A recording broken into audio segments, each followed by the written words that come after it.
20 ta' Marzu, Santa Maria Josefa Sanco de Quera, reliġjuża, għexet bejn l-1842 u l-1912. Maria Josefa twildet fis-7 ta' Settembru fil-belt ta' Vittoria fi Spanja fir-reġjun ta' Bask. Missiera kien Bernabe u omma Petra kienet l-ewwel wild tagħhom. Ta' 7 snin tilfet lill-missiera u baqgħet tgħix ma' omma uħuta fejn ħadet formazzjoni reliġjuża tajba minn omma li wasslitha biex tkun ippreparata tajjeb biex tagħmel l-ewwel tqarbina ta' 10 snin. Ta' 15-il sena marret għal xi żmien tgħix ma' xi qraba f'Madrid biex tkompli l-edukazzjoni tagħha. Maria Josefa kienet devota ħafna tal-Ewkaristija u tal-Verġni Mqazza Marija. Kellha sensibilità kbira għal foqra, morda u dawk weħedhom. Ta' 18-il sena rritornat lura d-dar u bdiet ittarraf lill-omma bil-ħajra li kellha li tidħol reliġjuża. Ħadet diversi pariri iżda ma setax tasal għal deċiżjoni ma liema ordni ser tingħaqad. Meta kienet kważi ddeċidiet fl-1860 mardet bit-tifu u dik ħaditha bħala lid ta' Alla għax kienet se tieħu għażla żbaljata. Wara ftit żmien hija rnexxilha tidħol fl-Istitut tas-Servi ta' Marija. Bdiet tħoss li kienet imsejħa li twettaq iżjed xogħol minn dak li kienet qed tagħmel. Bil-parijiet tal-konfessur tagħha San Soledad Torres Acosta u l-Arċisqof Claret telqet mill-Istitut tas-Servi ta' Marija. Fir-rebbija tal-1871 meta kellha 29 sena ġewwa Bilbao waqfet l-Istitut tas-Servi ta' Ġesu. Ingħaqdu magħhom 2 oħra minn sħaba. Dan l-istitut ġdid ġie mwaqqaf bl-intenzjoni li jgħin lill-morda fl-isptarijiet u fid-djarhom, lill-anzjani u lit-tfal u dawk li kienu bla dar. Hija mietet fl-20 ta' Marzu tas-sena 1912 wara marda qalira u snin twal ta' tbatija kbira.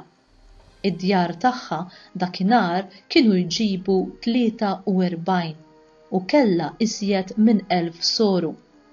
Indifnet ġewwa ċ-ċimiterju ta' Bilbao iżda fl-1926 billi l-fama tal-qdusija tagħha kibret ġiet trasferita għal kappella tal-Istitut. Hija ġiet ibbeatifikata fis-27 ta' Settembru tas-sena 1992 mill-Qaddies Papa Ġwanni Pawlu II u fl-ewwel ta' Ottubru tas-sena 2000 l-istess Papa ikkanonizza.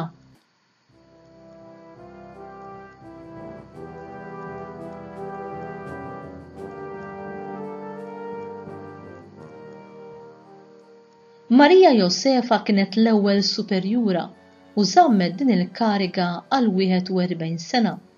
Kienet tivvjaġġa minn komunità għal komunità, ħafna vjaġġi perikolużi u diffiċli biex tkun tista' tmexxi tajjeb id-djar tagħha sakemm marda twila żammitha f'Bilbao. Minn dakinhar il-quddiem kellha iżżomm biss kuntatt permezz tal-korrispondenza. Dan ma fixkelix li tkun aġġurnata b'kull ħaġa li kienet qed tiġri fid-djar tagħha. Li nikkuraw u nieħdu ħsieb il-morda hija waħda mill-aqwa opri tal-ħniena li din il-qaddisa qdiet sewwa tul ħajjitha kollha u ħarġet lil ħafna oħrajn biex jagħmlu l-istess. Dan li ġej huma xi siltiet mill-omilija tal-Arċisqof Charles Scicluna fil-kappella tal-Isptar Mater Dei tal-Qroq fit-8 ta' April tas-sena 2018 fil-festa tal-Ħnina Divina. Jeħtieġ naraw lil mulej f'xulxin, naraw lil mulej fil-pazjenti tagħna. Ejjew immiddu jdejna biex ngħinu lill-pazjent, Il-pazjenti li qegħdin hawnhekk għandhom pjagi fir-ruħ, fil-ġisem u fil-psike tagħhom. Il-mulej qed isejħilna biex innewlu jdejna lid tal-faraġ, lid tal-mediċina u tax-xjenza, tal-kura, anki dik paljattiva meta dak li jkun ikollu bżonn dak it-tip ta' intervent u mediċina. U hawnhekk fejn immissu il-pjagi ta' Ġesu, hemm bżonn ukoll narawh fil-fidi u naraw ukoll l-irxox tiegħu. F'dan il-post nirrealizzaw li l-ħajja ma jistax ikun tintemm b'dak li qed naraw hawnhekk. Ġo fina hemm istint qawwi li jipperswadina li ma jistax ikun li l-ħajja tispiċċa hawnhekk, li dan it-taħbit kollu u l-inkwiet għal dawn l-4 ijiem. U dak li qal u wiegħed Ġesu jibda jagħmel ħafna u ħafna sens. Minnu dak li jeleb lid-dinja jekk mhux min jemmen li Ġesu u li bent Alla. L-akbar rebħa tal-bniedem hija din li jemmen u jafda f'Ġesu. Illum nitolbu u ninvokaw il-ħnina tiegħu fuq kull persuna li għandha bżonn il-kura f'dan il-post. Imma nitolbu ħafna wkoll għall-istaff mediku, l-istaff anċillari ta' dan l-isptar, biex hawnhekk ikun dejjem ambjent ta' fejqan fejn il-ħarsa ta' mħabba li nagħtu lil xulxin anki jekk ma tfejjaqx il-ġisem tagħti balzmu u faraġ lir-ruħ. U din tassew hija opra ta' ħniena, ma nistgħux aħna ma nfakkrux l-opri tal-ħniena fil-jum tal-ħniena. U li żżur lil morda li tikkurhom u tieħu ħsiebhom hija waħda mill-aqwa opri tal-ħniena. U għalhekk il-barka ta' Alla tkun fuq dan il-post qaddis, imqaddes bid-dbatija, imma wkoll fuq kull min qed jagħti ħajtu b'mod professjonali biex dan il-post ikun tassew post ta' fejqan. U inti iżżurhom lil morda, tipprova tfarraġhom, titlob għall-morda, għat-tobba, għall-infermiera u għal kull min għandu xogħol vokazzjonali f'dan is-settur. Meta tkun marit jew marida inti, kif tkun l-attitudni tiegħek lejn il-mart u lejn min ikun qed jgħinek biex tfieq? Toffri d-batijiet tiegħek, il-pjagi tiegħek tar-ruħ, tal-ġisem u tal-psike tiegħek bit-tpattija għal dnubietek u għal ġid ta' ħafna erwieħ kif Ġesu offra tiegħu lill-Missier bit-tpattija għal dnubietna u għas-salvazzjoni ta' kull ruħ.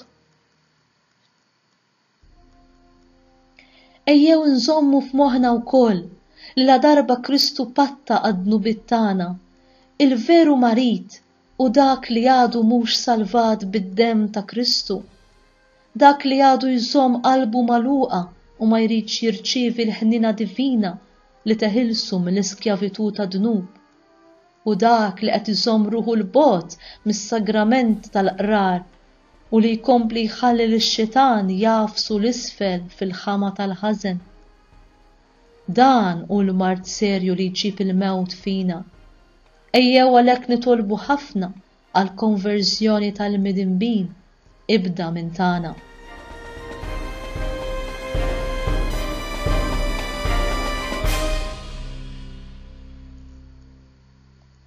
Talba. O Alla ta' kull faraġġ, Inta milt li Santa Marija Josefa, anġlu tat-tama għal morda ta' żmiena, u bil-gwida li tat lis sorjiet tagħha hija baqgħet preżenti fil-persuna tagħhom biex tikkura b'imħabba qaddisa lill-eżis morda. Għallimna nkunu aħna wkoll anġli ta' faraġġ ma' kull min hu marit jew jeħtieġ xi forma ta' attenzjoni u imħabba. Nitolbuk dan bi Kristu Sidna. Amen.